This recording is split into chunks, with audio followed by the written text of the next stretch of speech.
السلام عليكم، ازيكم يا حبايبي؟ عاملين ايه؟ يا رب تكونوا بخير. كل سنه وانتم طيبين. النهارده هنعمل كفته الرز. هنعملها بطريقه سهله وبسيطه. طبعا احنا عملناها قبل كده، بس النهارده هنعملها في الكبه الجديده بتاعتنا، كبه حور. هنعملها ان شاء الله بطريقه سهله وبسيطه زي ما انتم شايفين كده، وهنعملها احلى صوص. وهنعملها كمان لو حابه تزودي اصابع الكفته، هنعمل بطاطس زي ما انتم شايفين كده. طبعا اول مره نعملها بالبطاطس، كنا عاملينها قبل كده كذا مره. الكفته بس لوحديها، ان شاء الله نعملها النهارده بالبطاطس المكعبات زي ما انتم شايفين كده. يعني لو عندك طبق كفته واحد بس، هتزودي عليه طبق بطاطس، هيعمل لك كذا طبق يكفي. يكفي عدد الاسره، مع شويه رز. حتى لو ما فيش رز النهارده هنعملها من غير رز.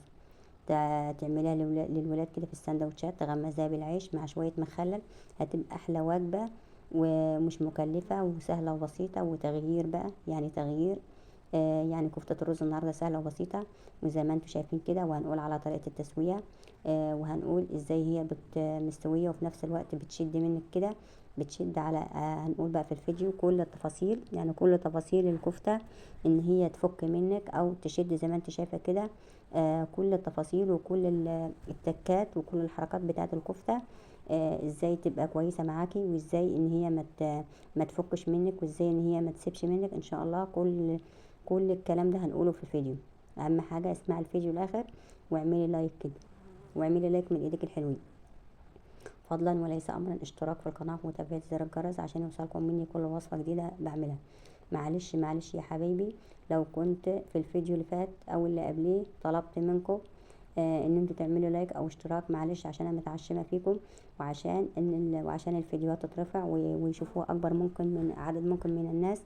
وعشان تدوني حماس كده وتدوني قوه. يعني تدوني حماس وقوه ان انا انزل فيديوهات. يعني انا كده كده بنزل فيديوهات.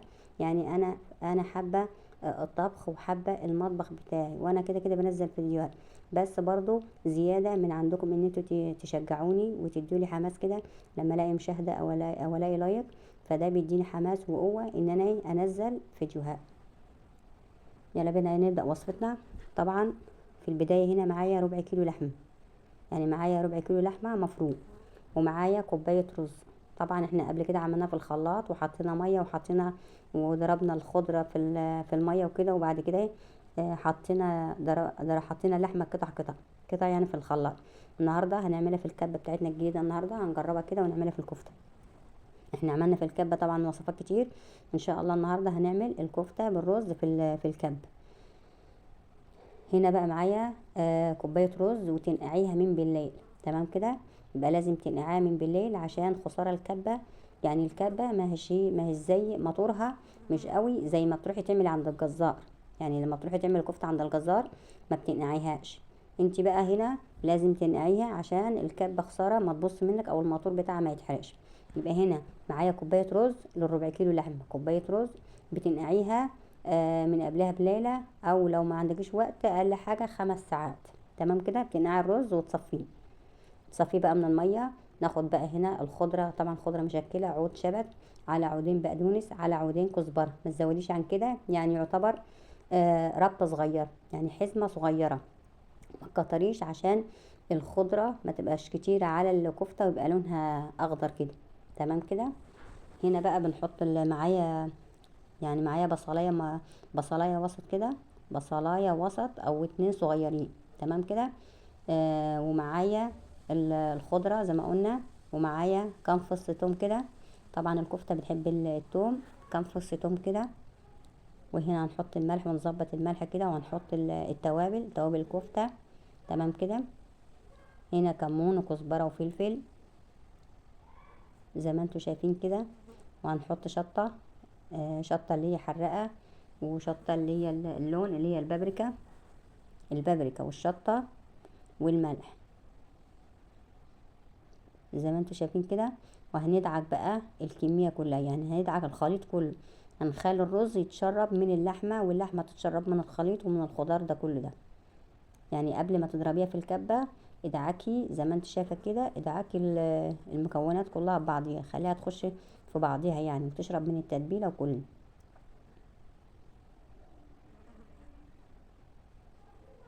بعد ما ندعكها زي ما انتوا شايفين كده، هنجيب الكبة بتاعتنا الحلوة وهنحط فيها.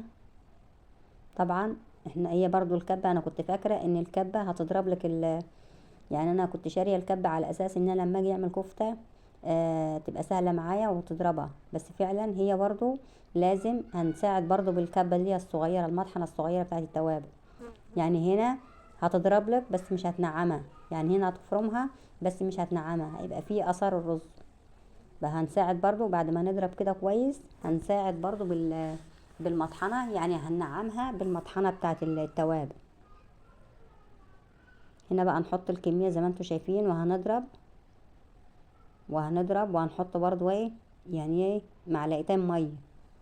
يعني لو لقيت الخليط متماسك معاك وما بيمشيش، يعني بيمشي واحدة واحدة زي ما انت شايفة كده، هتحطي معلقتين مية، ما تكتريش، معلقتين مية بساط، بحيث ان الخليط كله يبقى طري يعني كده ويمشي في الكب.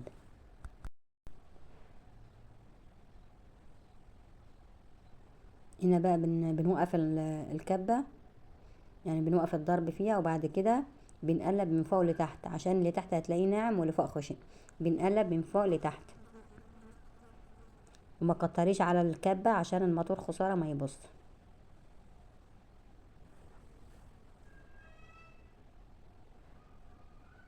طبعا هي الافضل ان انت تعملي عند الجزار، هي اسهل عليك واوفر في الوقت.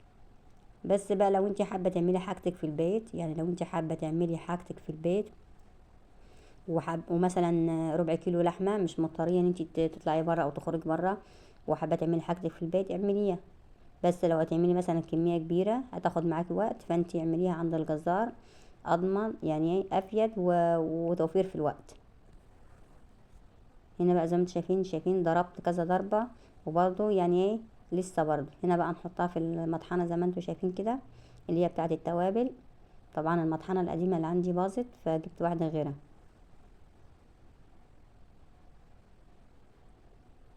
هنا دي بقى بتخلي لك العجينه كريمي كده، بتفرم لك الرز كله وبتخليها ناعمه. انا بقول لك بقى يعني يعني اريح ليه. انت بقى هتعملي عند الجزار، هتروحي تقعدي عند الجزار، هيضربها لك ضربة واتنين وتلاتة، مش هتاخد في ايده، يعني مش هيكمل 5 دقايق، وهتلاقي الكفتة بتاعتك جاهزة. بس احنا بنقول يعني احسن في البيت ليه، نعمل حاجتنا في البيت ليه. لو انت مثلا هتعملي ربع كيلو زي ما انا عامله كده، حاجه قليله. لو انت مثلا لو انت مثلا ما انتش ضامنه برضو حاجه بره، مش ضامنه نظافه بره، فانت تعمليها مثلا في البيت. ادي كل الموضوع ان انت يعني لو انت مثلا بتتأنفي او مش ضامنه حاجه بره، فانت تعملي حاجتك في البيت. لو انت بتستسهلي وبتريحي دماغك ومش فاضيه وكده، هتعمليها بقى، هتعملي مثلا كيلو واكتر، مثلا هتعملي مثلا كميه كبيره، فانت اعمليها بره وريحي دماغك. تمام كده. هنا بقى ضربنا كل الكميه زي ما انت شايفه كده، وهنا معايا معلقتين زيت، ونقلبها كويس كده، بندخل الزيت في العجينه، بنقلب العجينه كويس، وبعد كده هنريحها في التلاجة. يعني تريحيها في التلاجة كده عشان تعرفي تصبعيها، لازم ترتاح في التلاجة شويه، يعني مده على الاقل ساعه كده. انا رايحه في التلاجة، وبعد كده هقسم بقى الكميه دي، يعني انا مش هعمل الكميه دي كلها، هقسم نصها. يعني دي انا حطيتها على الميزانه، لقيتها عدت من 600 جرام، يعني 620 600 وحاجه كده، فانا قسمت نصها، هقسم نصها اعملها، والنص التاني احطها في الفريزر. طبعا صبحتها، طبعا لازم تجمع، يعني هي ترتاح شويه ساعه. صبحتها وعملت جنبيها صبحتها وركنتها. وهنا بقى نعمل الصلصه. معايا هنا طبعا بنعملها بتوم مفروم، الصلصه بتاعت الكفته ما بتتعملش بالبصل، بتتعمل هنا معايا راس توم مفروم، وهنا معايا صلصه طماطم، وهنا هنحط بقى التوابل، شطه والبابريكا والفلفل والكمون والكزبره والملح، وسنه سكر كده عشان الطماطم، عشان الحموضه بتاعت الطماطم. وهنعمل احلى صلصه. وبعد ما تتسبك كده، معايا الكفتة محمراها، ومعايا حبتين بطاطس كده مقطعاهم مكعبات، عشان يزودوا الكمية وكده، وتبقى طعمها حلو في الكفتة. طبعا انا ما بحطش البطاطس كده، يعني ما بقطعهاش واحطها كده زي، لا، بحمرها زي ما انت شايفه كده، عشان تبقى ما تشربش عشان ما تبقاش عجين، عشان ما تبوش في الصلصه وتبقى عامله زي العجينه، لا، تبقى القطعه بقطعتها كده وتبقى جميله. يعني تحمريها مع الكفته كده تبقى ايه، واخده من طعم الكفته وجميله، وكمان في نفس الوقت ما تبقاش مهريه كده، تبقى القطعه بقطعتها. ودي شكل الكفته معانا. طبعا لو حابه تعملي مثلا طبعا هي ما خدتش غلو. هنا بقى هنقول على ان كل مشاكل اللي بتقابلك لو الكفته لو تقطعي الكفته كده والكفته يعني مفشره كده او سايبه منك، يبقى ده عيب يعني كتير كتر رز، يعني مكتر عليها الخضره والرز، يبقى كده سايبه منك او يعني ايه، ما مش عارفه اقول ايه، يعني سايبه او بايشه منك، يعني باشت كده بايش. لو مسكتي الصباع والصباع يعني حطيت الشوكه فيه والشوكه دخلت في الصباع وفي نفس الوقت بيشد، دي تعرفي ان الكفته معاكي ممتازه ومظبوطه، تعرفي ان اللحمه بتاعتها مظبوطه والرز بتاعها مظبوط والمكونات بتاعتها مظبوط تمام كده. يبقى لو الصباع معاكي بيشد مستوي وفي نفس الوقت بيشد، تعرفي ان اللحمه بتاعتها مظبوطه كده، الرز مش كتير ولا الخلطه كتير، تعرفي ان المقادير كده معاكي مظبوط.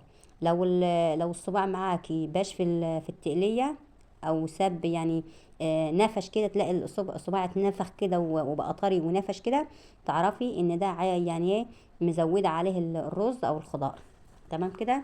هنا قلنا على كل المشاكل اللي بتقابلك في الكفته تمام كده.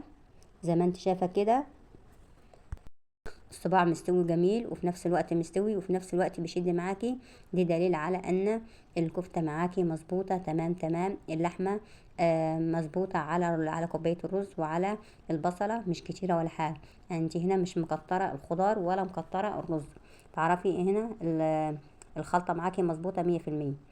ودي شكل الكفته معانا، والصلصة جميلة وريحتها جميلة وخطيرة. لو حابة تعملي بقى رز جنبيها، رز ابيض او رز بشعرية، لو حابة تاكليها زي ما انا هاكلها كده مع شوية مخلل وبالعيش، هتبقى احلى كفتة. يلا قومي بقى جربي الوصفة وقولي لي رايك فيها، وبألف هنا وشفا. احلى كفتة، احلى كفتة رز بالبطاطس، وبألف هنا وشفا. كل سنة وانتم طيبين. السلام عليكم ورحمة الله وبركاته.